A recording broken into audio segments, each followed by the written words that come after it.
محتوای این ویدیو برای کودکان و افراد با سابقه بیماری‌های قلبی مناسب نیست. حدوداً 10 روز پیش بود. حوالی ساعت 9 صبح. خانومم و دخترم غرق خواب بودن. اما من از ساعت 7 صبح بیدار شده بودم.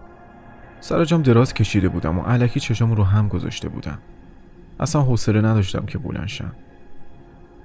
حتی حال دستورت شستنم نداشتم. از بیرون سر و صدایی می اومد. صدای یکی از خانمای همسایه بود که داشت از همسایه ها کمک میخواست. کنجکاو شدم که ببینم چه خبره.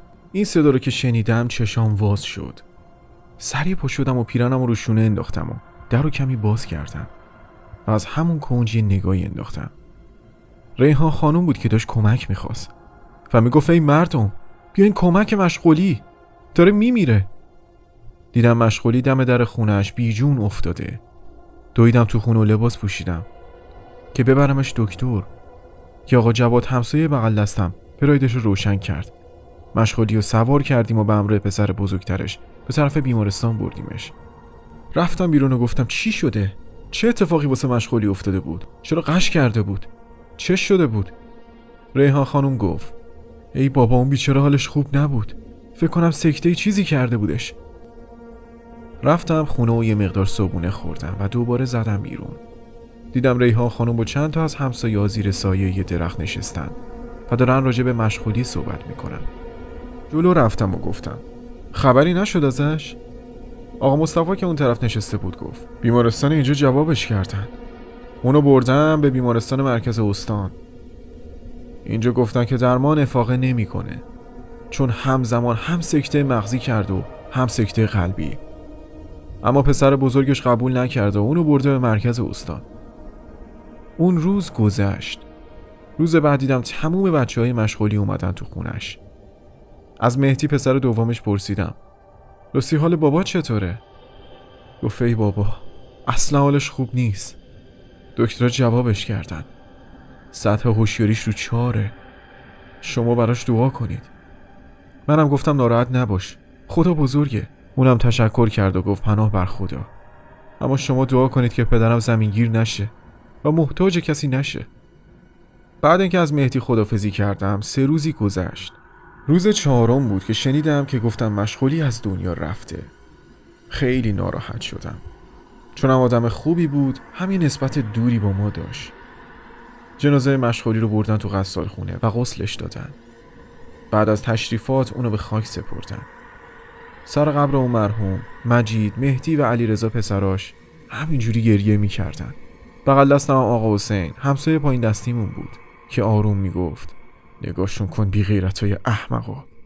باباشونو به کشتن دادن حالا دارن اشک تمساح میریزن. خجالتم خوب چیزیه والا. اینو باید بمیرن. خدا رو شکر که پسرای ما اینجوری نیستن. والا یه تار گندیده موی یه دختر میارزه به 100 تا مثل اینجور پسرا. جلوتر رفتم و دهنمو بردم بیخ گوش آقا حسین و گفتم چی داری میگی مرد حسابی؟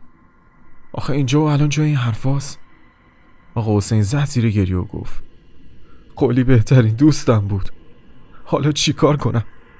دونه دونه رفیقا مردن. به خدا منم دیگه دووم نمیارم. این پسرای بی غیرتش بودن که زجرش دادن و دق دادن پدرشونو. اون مرحوم همه چیزو قبل مرگش واسم تعریف کرد. گفتم حالا بذار این مراسم تموم بشه بعدن جلوشونو بگیر و همه چی بهشون بگو. آقا حسین گفت بذار بعدم برات تعریف میکنم. خودت قضاوت کن ببین حق دارم اینجوری بگم یا نه. مراسم خاک سپاری تموم شده. همسایه‌ها به همراه خانواده مرحوم به محله برگشتیم. بعد خوندن فاتحه که دم خونهشون قرائت کردیم برگشتیم خونه هامون. روز بعدش مراسم ختمی واسش گرفتن و قرار شد که روز پنجشنبه هم مراسم قرآنی تو مسجد به خاطر اون مرحوم برگزار بشه. خلاصه مراسم سوم هم مسجد برگزار شد. بچه‌هاش هم برگشتن سر خونه زندگی خودشون تو تهران. یه روز که از سر کار برمیگشتم اتفاقی با آقا حسین برخوردم. دست تکون دادم و ماشین رو نگه داشتم. سلام و احوال پرسی کردم و گفتم آقا حسین بعد اون مراسم می‌خواستی یه چیزی بگی راجع به پسرای این. فرصت نشد ببینمت. بگو ببینم اینو چی کار کردن؟ گفت دیگه نای راه رفتن ندارم. اگه میشه منو ببر داخل باغم. اون قسمت شهره. داستانو کلشو واسط میگم. نشست تو ماشین که برسونمش. گفتم آقا حسین تک و تنها چرا میری تو باغ؟ شما سن و سالی ازت گذشته، یه موقع مثل مشغولی زبونم را سکته چیزی میکنی ها. آقا حسین دستمال ابریشمی یه خودش رو از تو جیبش در آورد و باز شروع کرد به گریه کردن. بعد اینکه گریه‌اش تموم شد، وقتی دیدم داره گریه میکنه هیچی دیگه نگفتم. رسیدیم تو باغ و اون همچنان داشت گریه میکرد. گفتم ای داده بیداد، چرا انقدر دلتنگی؟ میدونم قصه بزرگیه غم رفیق، ولی خب هر کسی یه عمری داره دیگه. آقا حسین در ماشین رو باز کرد و رفت نشست پیش چشمه‌ای که تو باغش داشت و دست صورتش رو شست. رفتم نشستم کنارش که آقا حسین یه آهی از ته دل کشید و گفت با مردن زنش خلی بیقراری میکرد و خیلی ناراحت بود. پسر کوچیکترش حدود 6 ماهی با قلی زندگی کرد، اما به اصرار زنش به تهران رفت و توی شرکت استخدام شد. این بنده خودم مون تک و تنها. هر کدوم از پسرها و دختراش یه گوشه زندگی میکردن. گاهی اوقات دختراش میومدن و یه سرکی به پدرشون میزدن و احوال پرسی میکردن و جویای احوال پدرشون بودن. اما پسرای نادونش نه، اونا بی خیال پدرشون شده بودن. تقریبا 2 ماه پیش بود که یه روز قلی اومد خونه من. دیدم رنگ به روش نمونده. یه جا نشوندمش و گفتم چیه؟ چی شده؟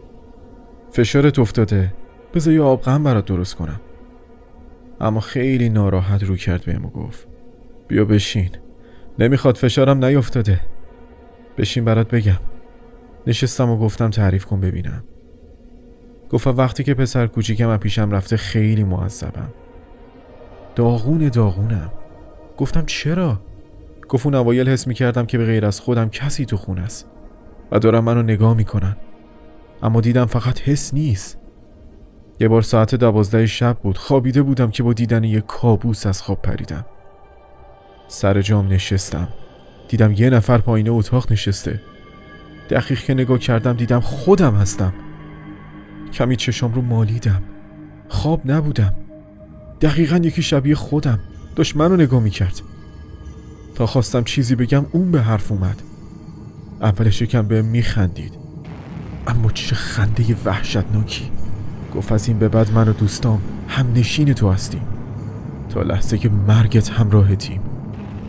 اون چنان عذابت میدیم که از زنده بودنت احساس پشیمونی کنی. اینو گفت و غیبش زد. 2 شب بعد و همراه 2 زن بدقیافه و ترسناکتر از خودش ظاهر شد. طوری ترسیدم که گفتم سکته کردم اونجا. چندین شب ظاهر می شدن، اما هر سری 1-2 نفر بهشون اضافه می شد. 1-2 مرتبه به پسر بزرگترم گفتم پسرم تو رو خدا، تو که زنتو طلاق دادی و تنهایی، شبا رو بیا پیش من. چند نفر شبا میان و من رو اذیت میکنن. مجید پسر بزرگترم اولش مسخره میکرد و میگفت من دچار توهمات شدم و عقلم از دست دادم، اما با اصرار من چند شب اومد پیشم. اون شب خبری از اون موجودات نبود. مجید بعد اون چند شب گفت دیدی بابا جون، دیدی توهم زدی؟ چیه این حرفا میگی؟ پیش کسی نگی و میگم باباشون دیوونه شده. بعد اون چند روز مجید گفت من میرم خونه خودمون تا هم دیگه با خیال راحت به زندگی برس. با رفتن مجید دوباره اون موجودات شبا می اومدن سراغم. اوایل انگار فقط من رو اذیت میکردن، به هم میخندیدن، اما بعدش آزار و اذیتاشون فیزیکی شد. پاهامو میگرفتن و دور اتاق منو میچرخوندن. بعضی وقتا با آتیش دستامو میسوزوندن. همیشه انگشتای دستام درد میکرد از شدت سوختگی. وقتی هم که بیرون میرفتم دستکش دست میکردم که کسی متوجه دستام نشه، چون کسی حرفای منو باور نمیکرد. چیزی هم میگفتم فکر میکردن سر پیری دیوونه شدم. این بازی همینجوری ادامه داشت. بعضی شبا اونقدر عذابم میدادن که از شدت درد بیهوش میشدم. وقتی هم به هوش میومدم دیگه خبری از اون لعنتیا نبود. چاره‌ای هم نداشتم، چون فقط من اون موجودات زشت و وحشتناکو میدیدم. دیگه به دیدنشون عادت کرده بودم. هر شب عذابم میدادن. همونی که اول دیده بودم بهم گفت که تا موقعی که بمیری همین آش و همین کاسه است. بهش میگفتم آخه من چه گناهی کردم که باید مستحق این عذابا باشم، که با صدای نخراشیده‌ای بهم میگفت یادت چقدر همسرت رو اذیت میکردی؟ اینا همش سزای نفرین های همسرته. تا موقع مرگت باید عذاب ببینی. شبا عذابم میدادن و روزا از فرد خستگی نمیتونستم بیرون برم. انگار تموم خونم رو تو شیشه کرده بودن.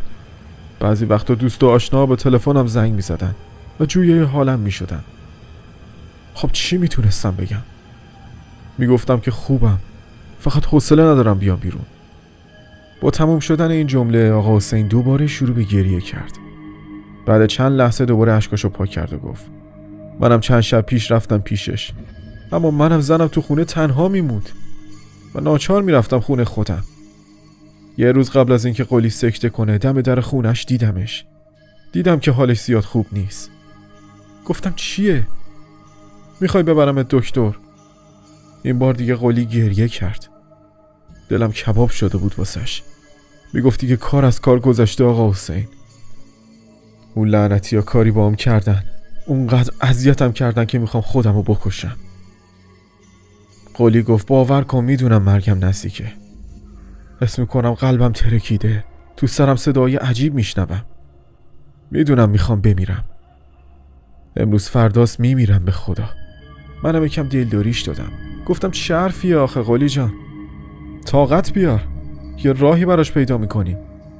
بذار ببینم با پسر کوچیکتر صحبت میکنم که برگرده پیشت و با خودت زندگی کنه. خلاصه آرومش کردم و کلی دلداریش دادم. از قلی خدافزی کردم و برگشتم خونه. و روز بعدش بود که رفیقم از دست رفت. خدا رحمتش کنه.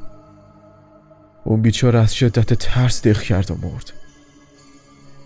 حالا بگو ببینم، حق داشتم سر خاک اون حرفا رو بزنم؟ اون پسرای نامردش میدونستن این باباشون یه چیزیش هست. گفتم چی بگم والا، خدایش حق با شماست. واقعا که آدم یه اون بچه بزرگ کنه موقع پیری حسای دستش بشه، اما اینجوری بهش پشت پا بزنه.